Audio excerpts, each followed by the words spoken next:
So ayan guys, meron tayong unboxing dito. Ayan, unboxing. Ngayon lang ulit ako mag-unboxing. Ayan, buksan natin guys.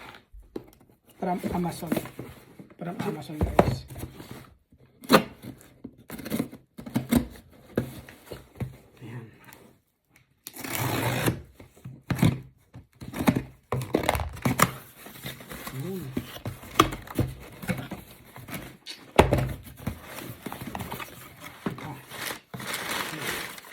Ito yung puro kahon. Ano to? White. Para saan kaya to? White. Hindi ko alam kung saan to guys. Baka whitening to, pampaputi. Yan. Buksan na rin natin. Kasi hindi ko alam to eh. Oh. White. Sunscreen. Guys, sunscreen white. Pampaputi. Ayan, ilagay natin dito. Ayan, pampaputi siya. Tapos ito na. Ito na yung pinaka ano. Ayan guys. Shampoo ko to guys. 2-in-1 shampoo. 2-in-1. Rinse and shampoo. So, conditioner at saka shampoo na rin. Magkasama na sila. Ito guys, maganda tong shampoo na to. Recommended ko sa inyo guys. Re-up. Nakakatulong siya sa mga buhok yung nalalagas na. Yan kasi medyo nakakalbo na ako.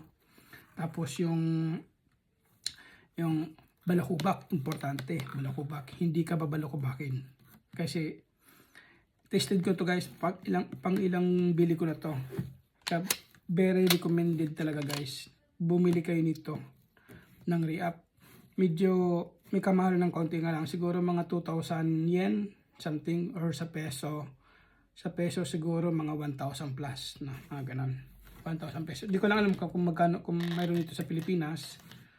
Kasi ito made in Japan kasi ito eh. So maganda to guys. Proven and tested na talaga.